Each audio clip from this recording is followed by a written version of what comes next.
Welcome to the Strong Enough podcast, where we talk about the challenges and celebrate the triumphs of people from all walks of life.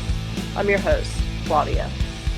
Today's guest is going to talk about her own experience with domestic violence and how she went from a victim to becoming a therapist herself to help others.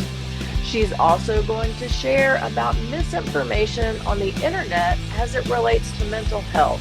And she's going to talk about sources you can go to for the right information. Please help me welcome Christene Smart. Christene, how are you doing today? I'm good. How are you? I am well, and I am so excited to be here with you. You, in the few minutes that we have already been speaking, have just brought a smile to my face. We're going to have an amazing tattoo conversation later. I know this, and I know that you have a lot to share with the audience. So I'm very stoked to have you here today. Well, thanks. I'm happy to be here. Well, I would love it if you would start by telling the audience a little about yourself. Okay. Well, I'm kind of all over the place.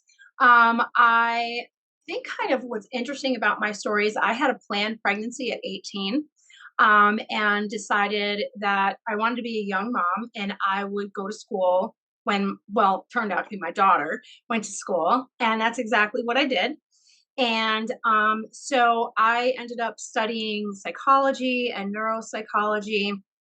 And I have a bachelor's in psych and a master's in rehabilitation counseling, which was at the time a versatile degree. And I combined my bachelor's master's, which was fun for the whole family, literally the whole family, because my brain was turning into scrambled eggs, which was fun, but challenging, which I really enjoyed. And kind of, I raised my daughter as a single mom. She's incredible. She's going to be 30 in May, which I can't even believe. And I have a grandbaby now who's 2.5 and is me. You know how they say that like your child will be you and punish you for, and it skipped a generation. My daughter was an angel, and my granddaughter is going to give me a cadenza. Like she's going to kill me. Um, so then I get out of school and I actually started my career on a traumatic brain injury unit that was transitioning from like a regular nursing home to a TBI unit. And that was insanity. Insanity. And then I went right to work on a psychiatric unit inpatient, and I was there for 5 years.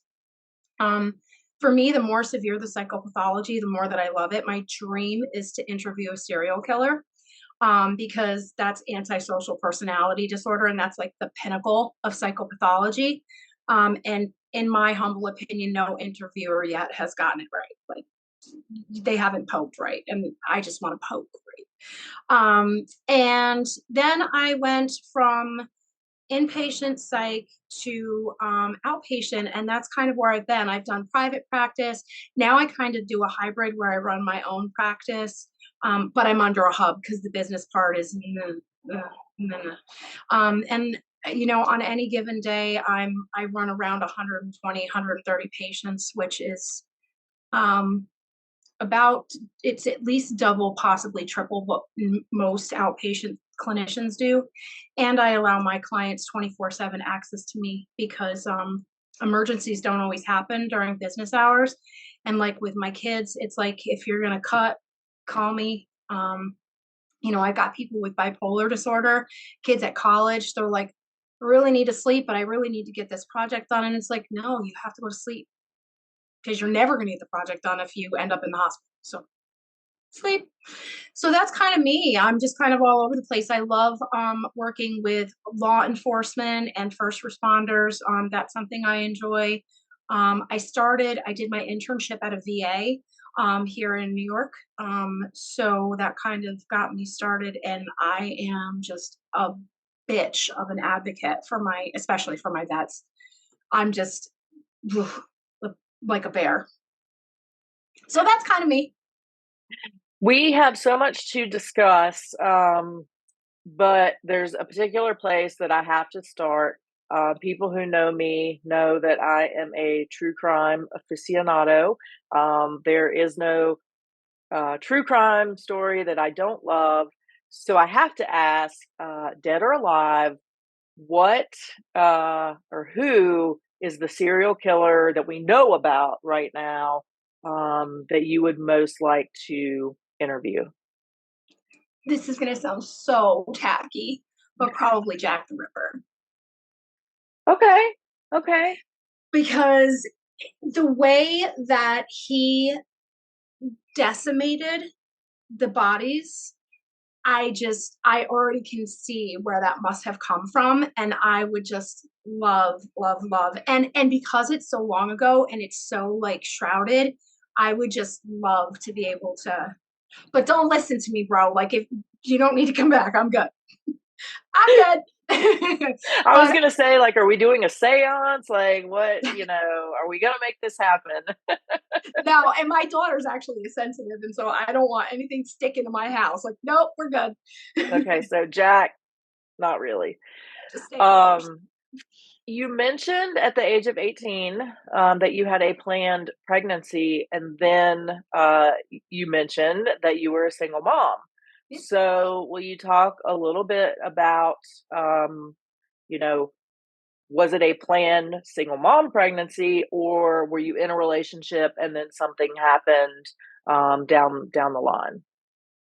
Yeah, I am sort of a all too frequent story of the girl that fell in love with the poly substance abusing boy who is narcissistic. And I thought that it was the love of my life. And had he been able to stay on a straight and narrow, you know, we all do it. I can love him enough to fix him.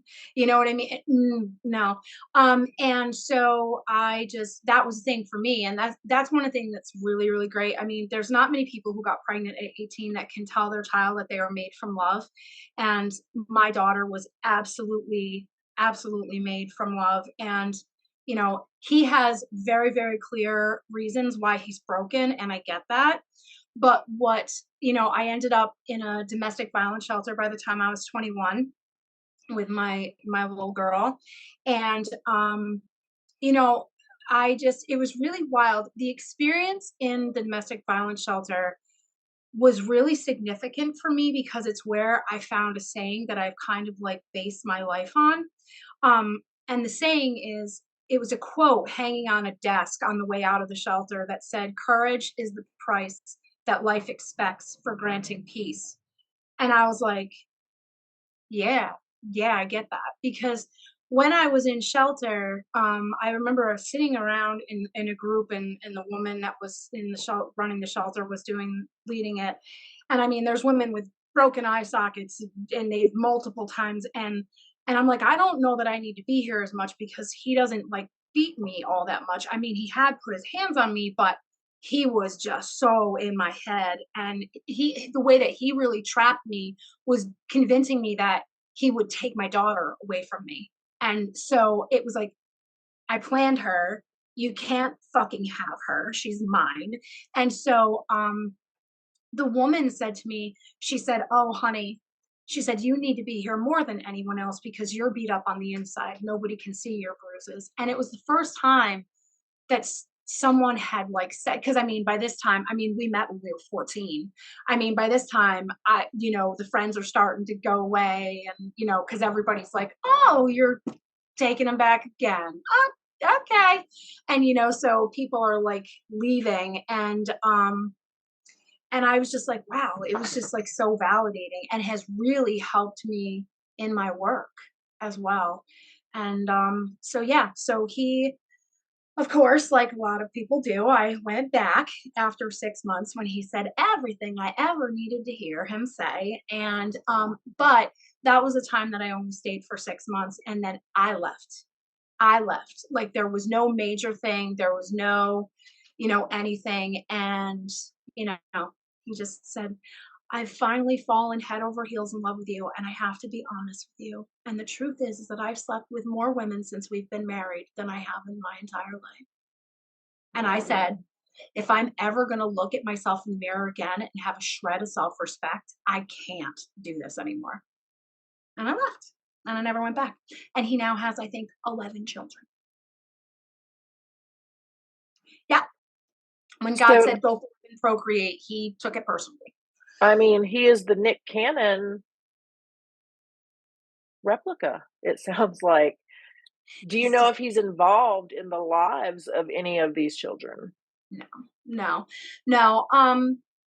He actually now he was such a beautiful boy. It's so sad.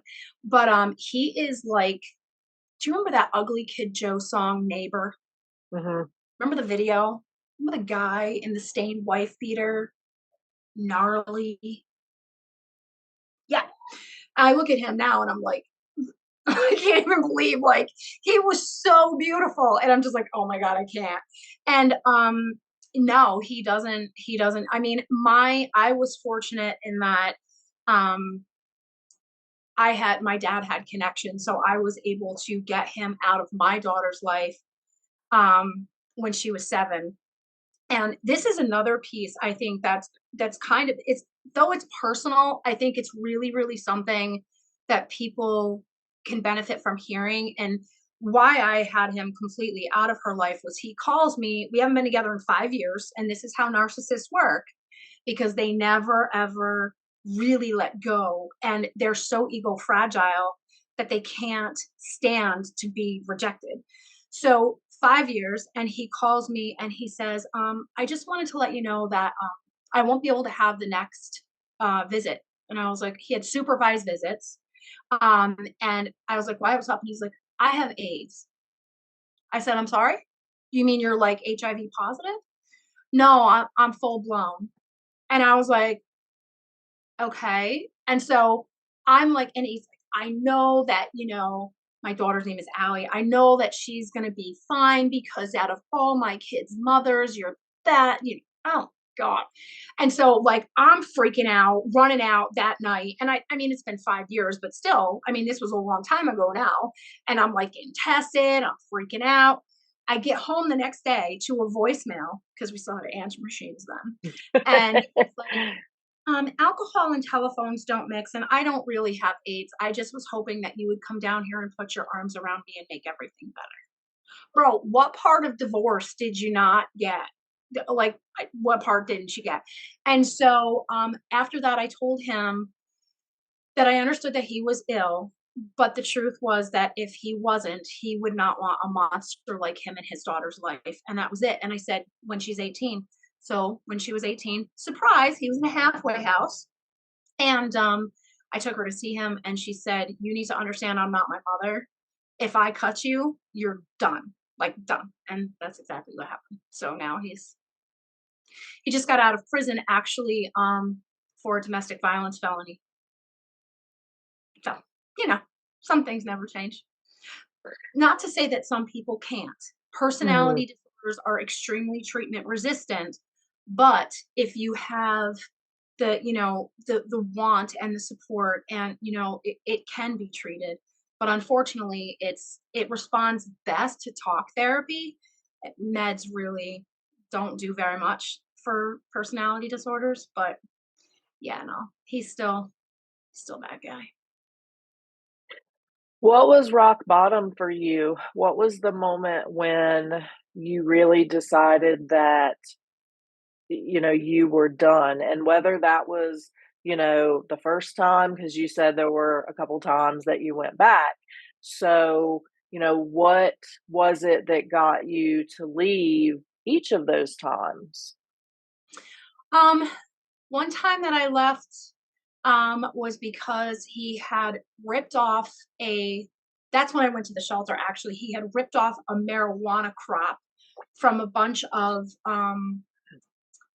people. He's from down south of in New York, like Poughkeepsie area, and he had ripped off a marijuana crop and with my car and crashed it and all that. So my dad takes me with his 357 Magnum handgun to go down and get my car.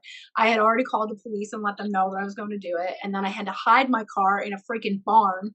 And I'm just like, the seats are all ripped out. Like he sold the radio for drugs. And I'm just like, for the love of God. So I went into the shelter because he had actually, my parents left their house, I left their house, and he actually snuck into their house and we had to have somebody get him out of there. So we just weren't safe. And so I went to shelter and then I take him back.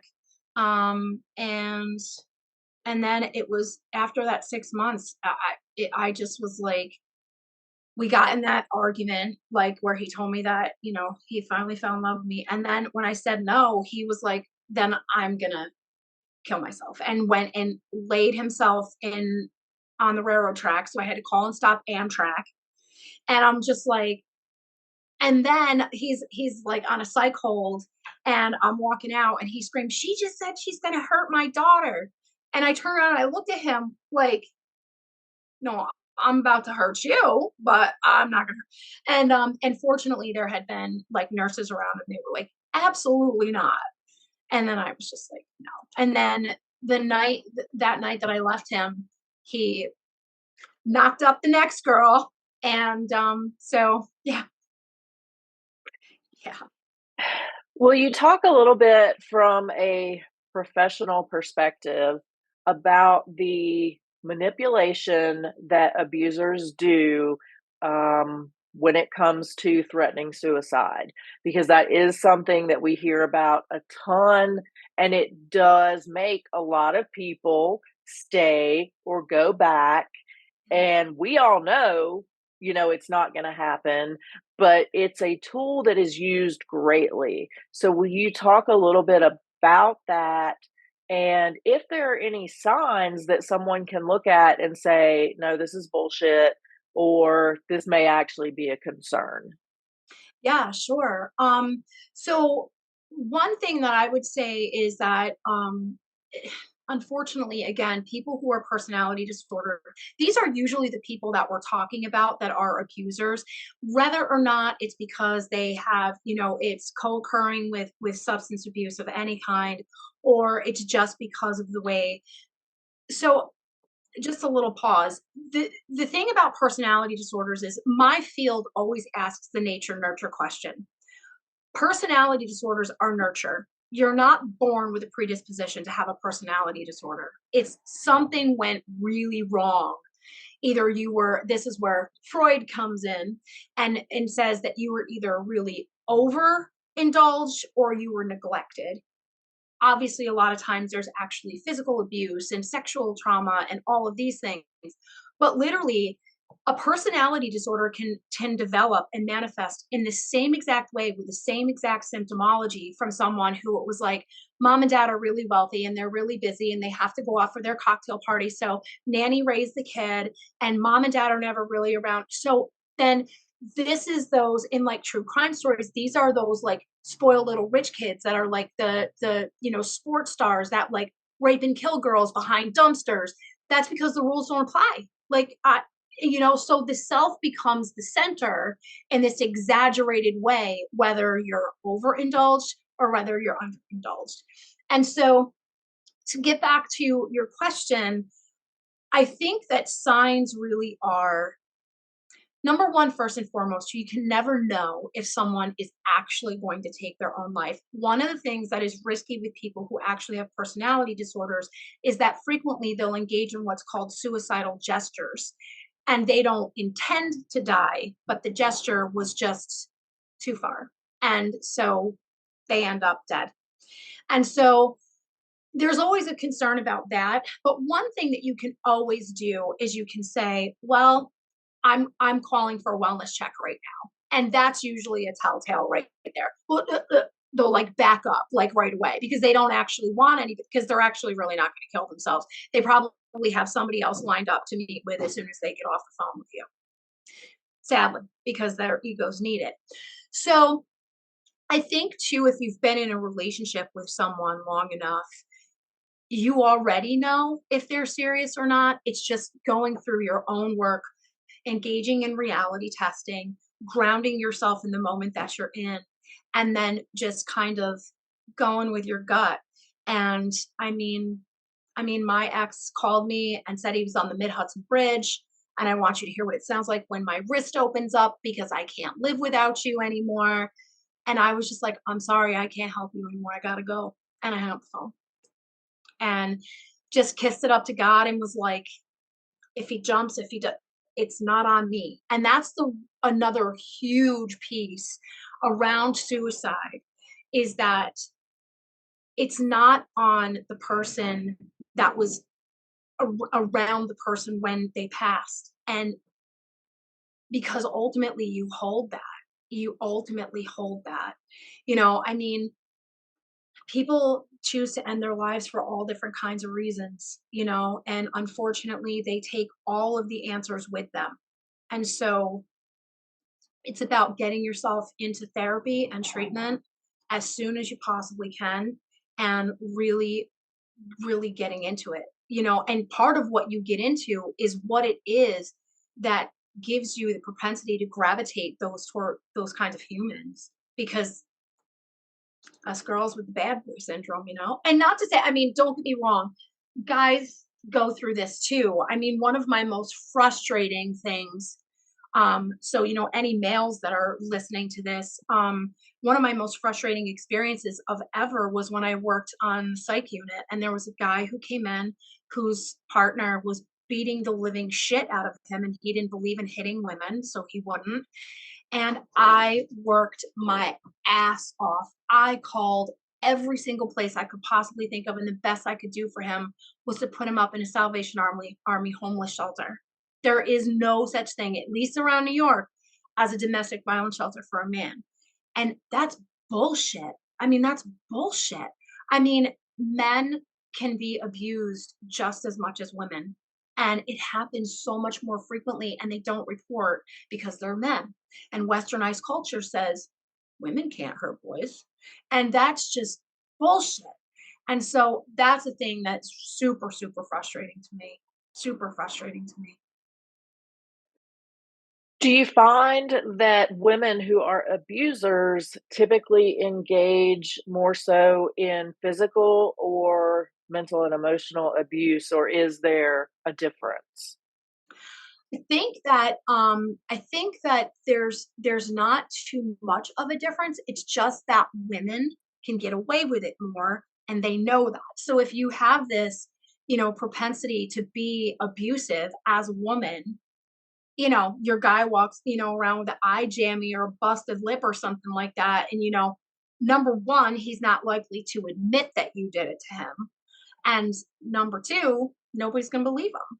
I mean, I have literally watched a female punch herself in the face, call the cops, and say that the guy did it, and he's the one who gets arrested.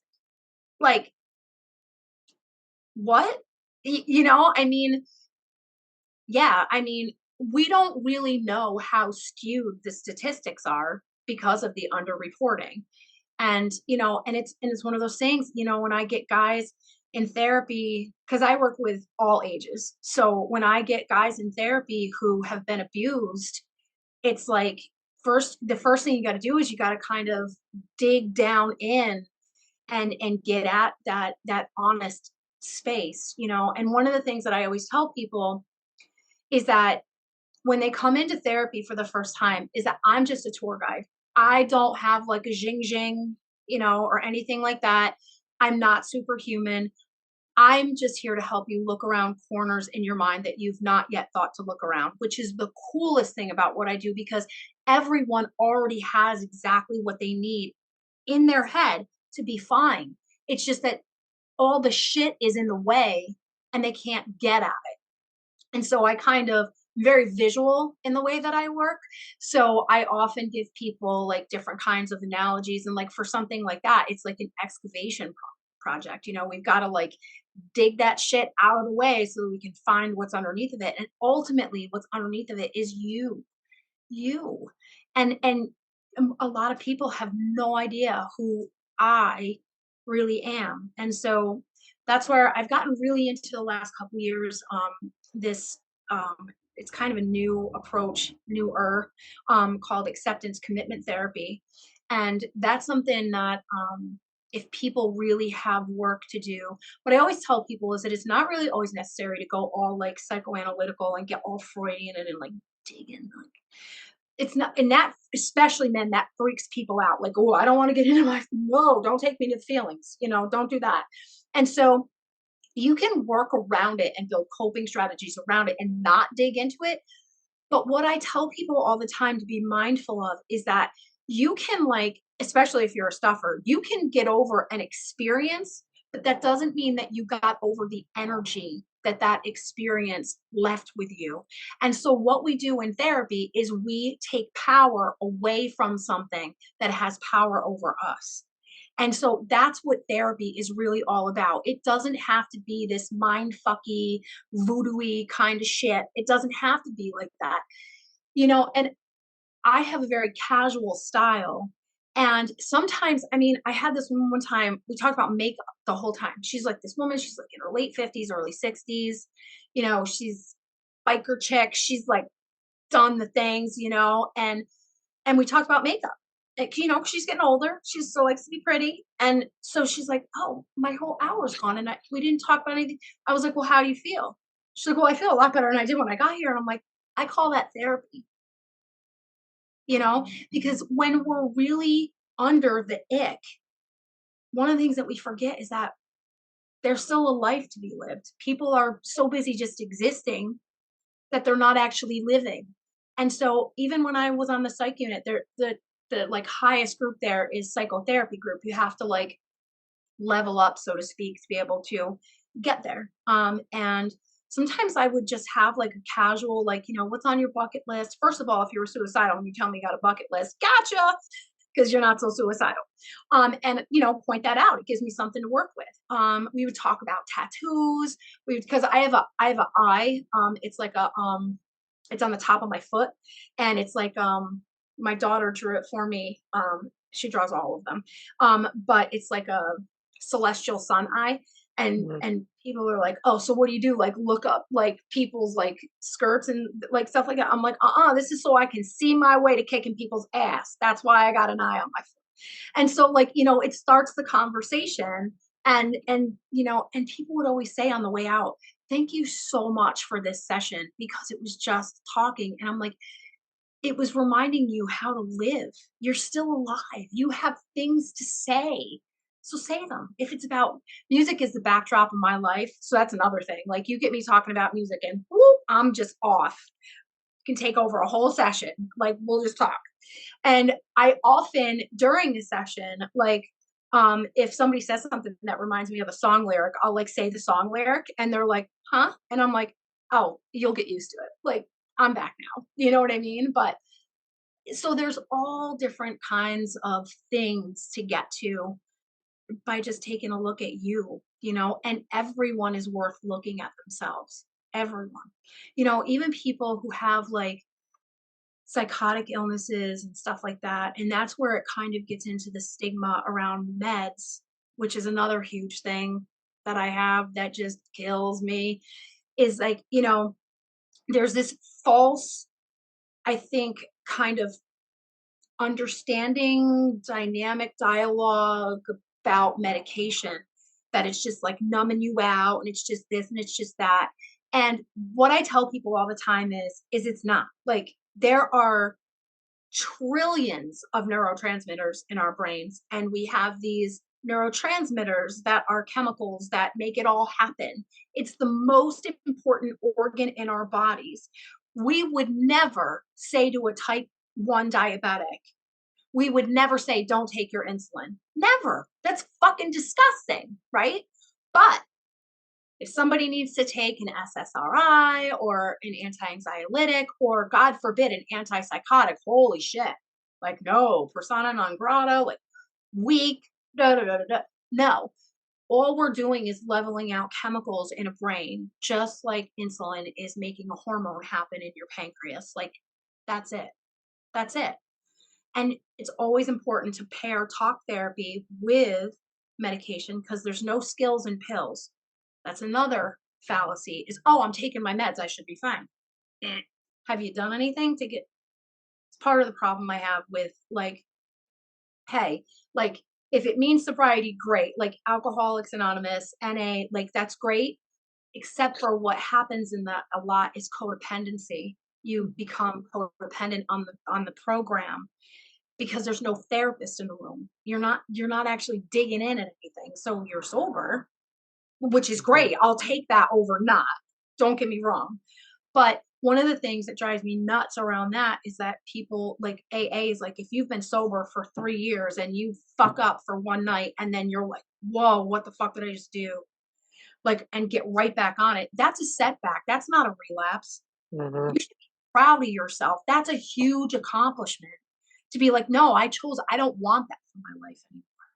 And to just get back on it.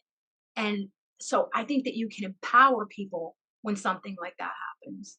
And so, but so many people just miss that. And it's sad. It's really sad. You said a lot of good stuff there. And I want to speak just very briefly to the medication aspect. I was one of those people a long time ago, that said like I'm never taking, medication for depression or anxiety. That's for weak people and that's just stupid. And then I took it and it was great. But I had that realization that, you know what, it's just regulating chemicals in my brain. And that's what's, often causing the issues that we see. And if there's medication to take for it, that doesn't make you weak. It doesn't make you, a shitty individual. It makes you smart for being willing to try to fix the problem, quickly and easily. So I do just want to say that. Yeah. You seem like a super cool therapist. So I mean, it feels like you'd be the fun guy to go to. A lot of our audience has therapist aversion. They're very anti therapy for whatever reason. Maybe it was a bad experience. Maybe it's just they don't know. You know what I mean? And they're just saying, oh, I don't want to do that. What are some things that you think people could look for in a good therapist or a therapist that works with them well? And then, what are some ways they could dip their toe to get into therapy if they need it? First thing to do is to sit with yourself and ask yourself what kind of human you really need. What kind of human gets you to like be able to talk? So like every therapist has a therapist. I mean, it's like, you know how they say plumbers have leaky pipes? All therapists are fucked up. We're all fucked up.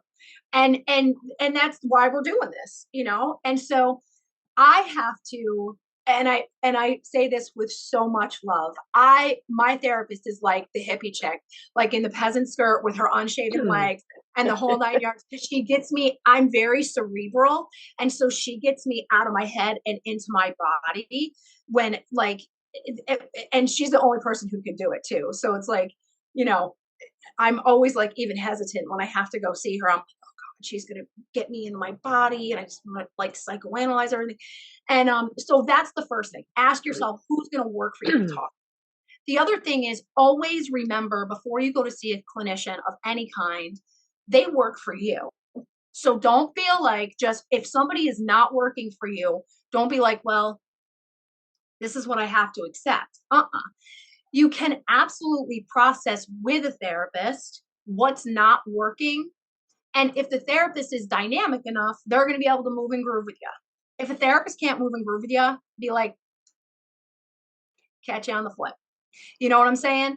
Um, I know one thing that's really, really super important is that, and what fucking sucks is that a lot of people can't afford.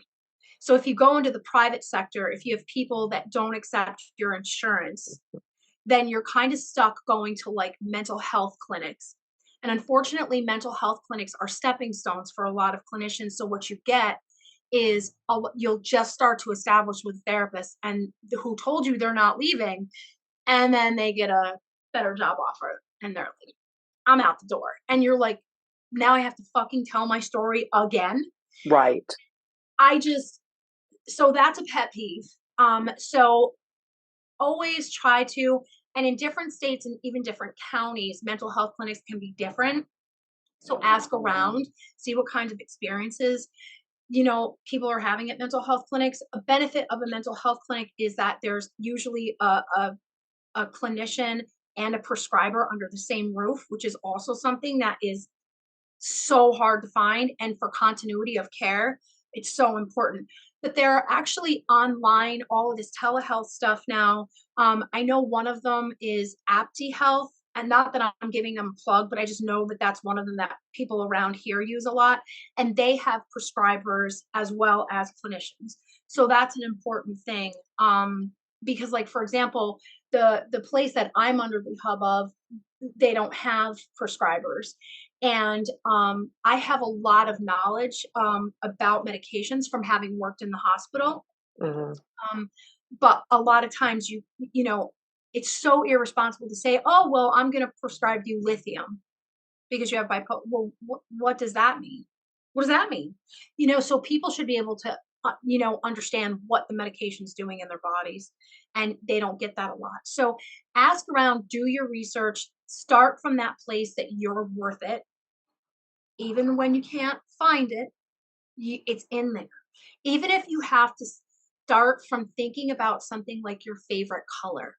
A color, I love sensory strategies, colors, textures, sounds, smells that either make you whoop or make you whoop. And so just start there. And I always say, because a famous cognitive behavioral technique is thought insertion. So if you have a faulty cognition, you insert a thought. And since our brains are neuroplastic, we can always rewire our circuitry. So it's like all you have to do is, I had a woman one time who was an attorney on the psych unit. What do you like about yourself? No. What's your favorite color? Blue. Okay. So get back to blue. Just blue. Where does blue take you? That's therapy. Where does blue take you? Dude, blue takes me, I'm either in the sky or I'm in the ocean. Like, that's where blue takes me all the time, every time. Just a color. So that's another thing to remember if you're kind of like phobic about therapy, is that, again, it does not have to be always in the major fields. As a matter of fact, a lot of times when I'm doing major processing with someone, I will be in it, and then another session we'll just talk about, like, everyday shit. Like, to remember, I don't want them to think every time they see my face that it's going to be like gloom and doom. Like, no, because that's not who I am. That's not what I represent. And so it's really important for a clinician to be checking in all the time. Like, where are you at? Where are you at? Another thing I think that's important that a lot of therapists don't get is, you will always tell me more by what you don't say to me than what you do. Your affect, your nonverbal communication. And so I freak my patients out, because if I'm doing a phone call with them and I'm like, you're doing that look down to the left thing, aren't you? Son of a bitch, how do you know that? And I'm like, I can hear it in your voice. And it's like that. I know that that's when somebody's feeling insecure, and so make sure that you feel like your clinician is in the room with you. Don't, and don't, unless you're not really ready to work, but you're going through the motions, don't go for it. And how do you feel about that kind of person? Because that's just fucking bullshit. That's somebody that doesn't know their job and is way too scared to get into your shit with you. Just be like, yeah, I think I hear my mom calling. I gotta go. Leave. I feel like I should leave now. Yeah. Hit download right now. I love that, and I think those things are super helpful, and I love, how you said it doesn't always have to feel overwhelming. It doesn't always have to be, "Oh, we're gonna have this serious, conversation, or I'm gonna have to unload this serious shit again." So thank you for, letting us know that and making it clear that it can be light sometimes. Yeah. One of the things that you mentioned earlier, you talked about being an advocate, and you strongly advocate for vets and LEOs. Thank you for that. I know one of the other things, though, that you advocate for and feel very strongly about is misinformation. Um, particularly on social media when it comes to different diagnoses or different mental health issues. So I would Mm. love if you would talk a little bit about, what you're seeing that's out there that we need to be aware of and need to, think a little harder about before we just believe because we saw it on Instagram. Yeah, and even more so right now is fucking TikTok. Oh my god, this TikTok shit is driving me nuts. Um, so one of what I'm really seeing right now, most of all, is horrible information around, ironically enough, personality disorders. Especially, not everybody who has a personality disorder is a fucking narcissist. No. So to not like to really give like a scope of how important this is. I have a client who is a physician, brilliant physician, and is getting out of a mentally abusive relationship. And the person she's getting out of a relationship with, just having heard about them, has obsessive compulsive personality disorder. I it's what it is.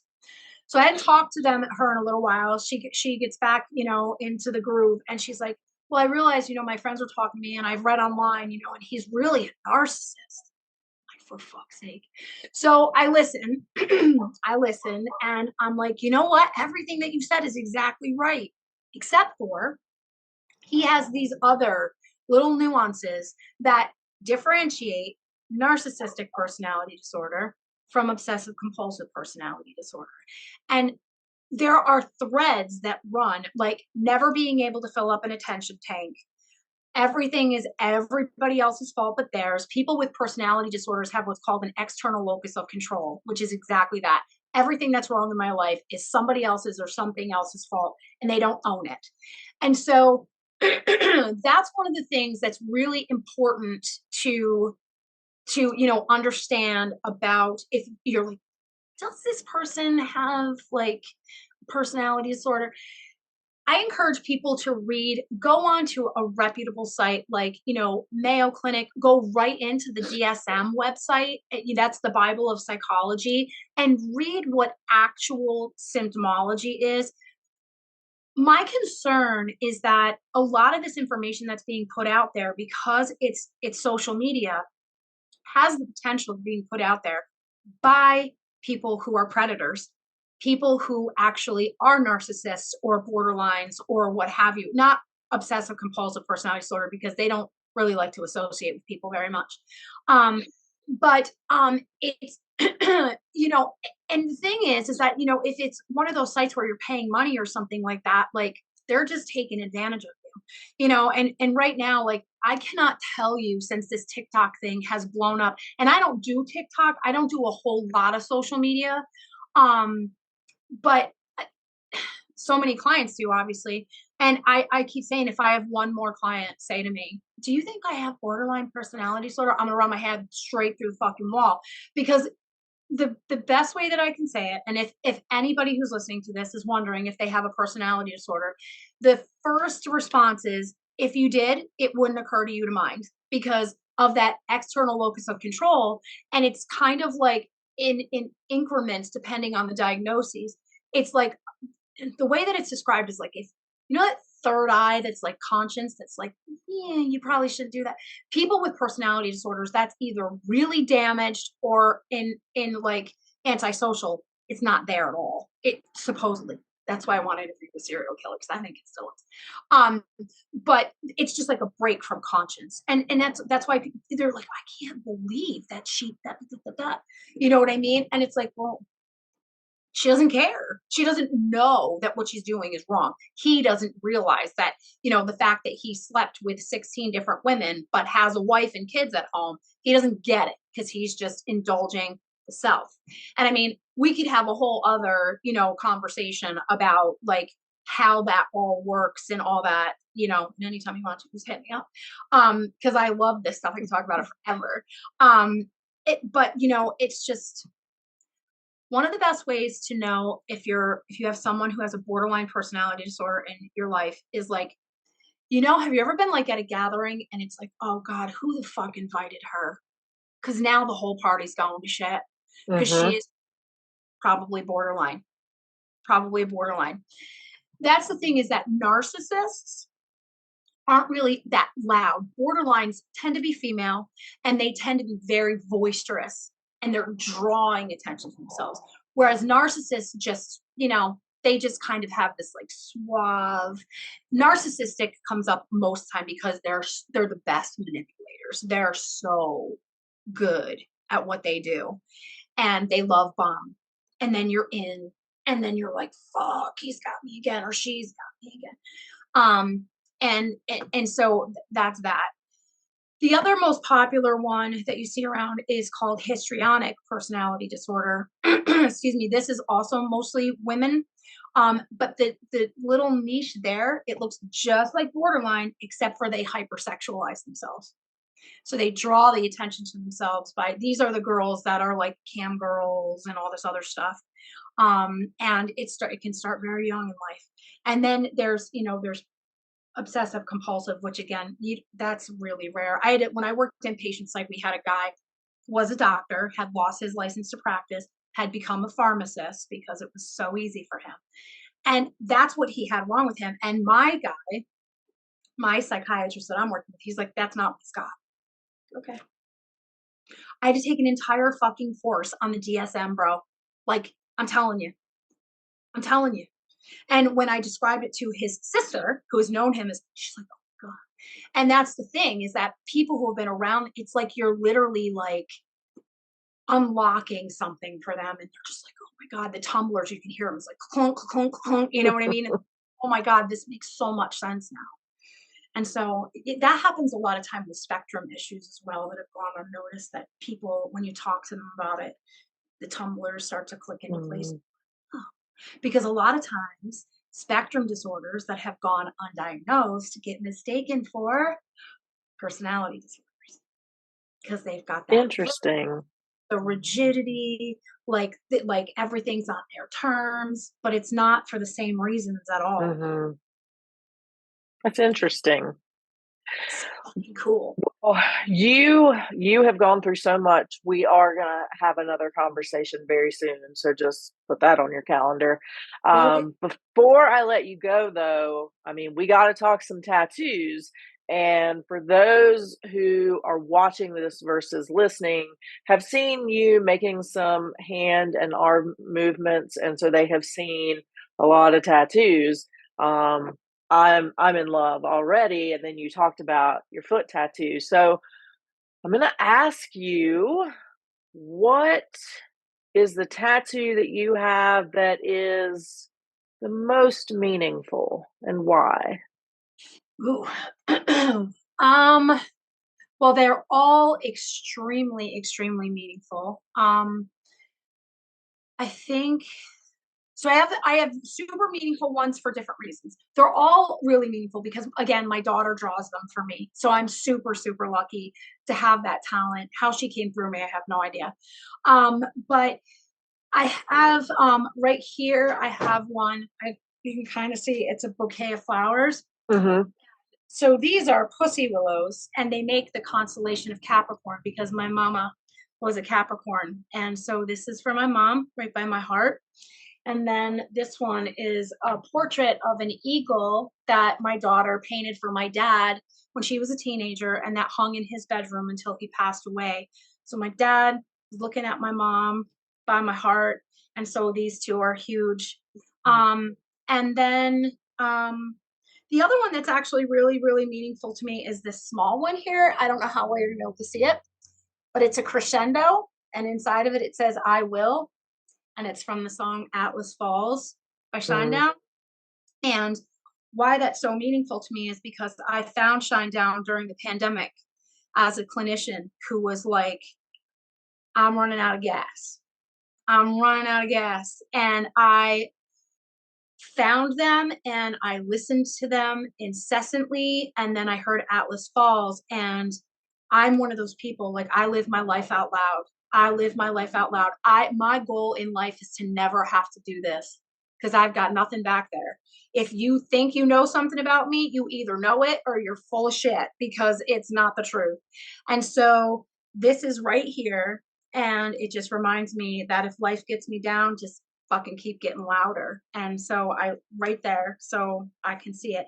And what's really cool is I actually last September I actually got to meet I met Zach, Barry and Brent. And so I got to show them this tattoo and that meant a lot to me. That meant a lot to me to be like, while I'm over here and I'm trying to help people through something, and especially there was so much talk during the pandemic about people who worked in healthcare in the medical field, but nobody was thinking about the mental health providers that were doing telehealth that Mm-hmm. were literally, I mean, I work with 4-year-olds to 70-year-olds, you know what I mean, and like how it was. And then you mush that all in with the people who hated Trump, and then there's the this and there's the that, and there was just like so much, and like, and they just kept coming and coming and coming, and so then finally I was just like, I'm getting tired, but I couldn't say no Mm-hmm. either. I was going to keep helping, and so yeah, so that's it's the smallest one, and it's also the first thing that I did when I went out of my house, because my 80-year-old dad lived with me during the pandemic. So for 2 years I gave my life to him so Mm-hmm. that he wouldn't be at risk, because he had all of the things. And the first thing I did was I went to the tattoo shop and I got my Shinedown tattoo. And the only other lyrics that are tattooed on my body are by George Michael, Listen Without Prejudice. It's my favorite album, what I try to do every day.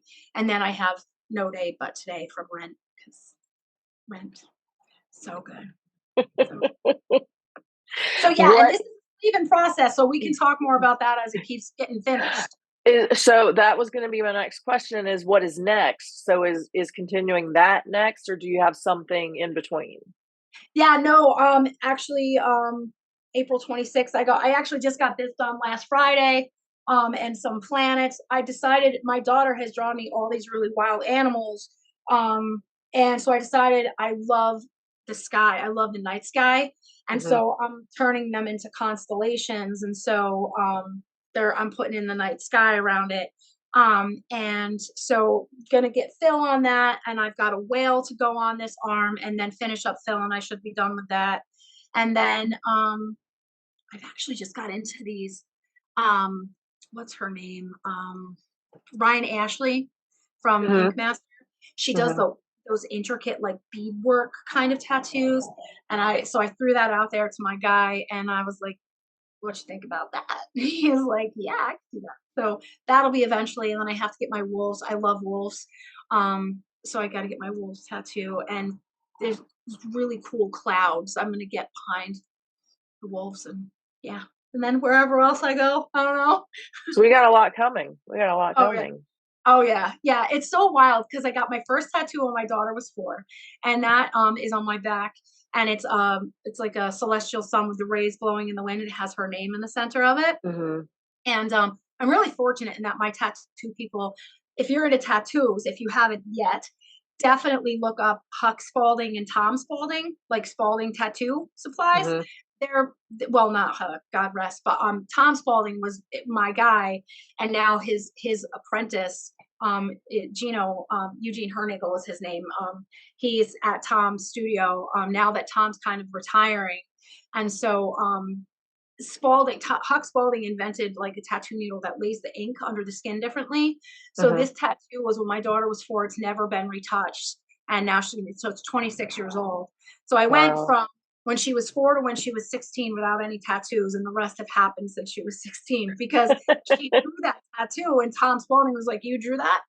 And she's like, "Yeah." He's like, "You draw anything else?" And she's like, "Yeah." So she took up her portfolio, and he had her Mm-hmm. in as an art apprentice at 16, which if anybody has ever brushed paths with Tom Spalding, he doesn't do that ever, Wow.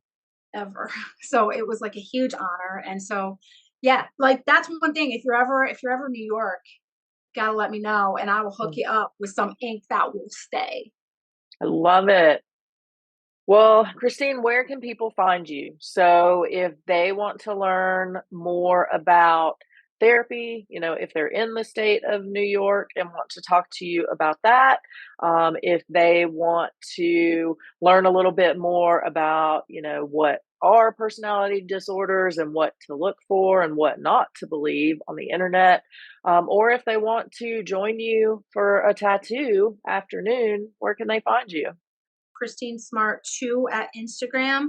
And then my regular email is kind of like weird. It's ALWYDRML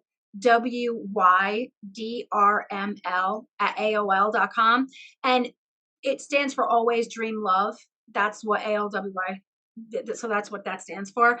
And then I think honestly, if you Google me, I know I'm around on the internet, and the phone number that's on there will come to me.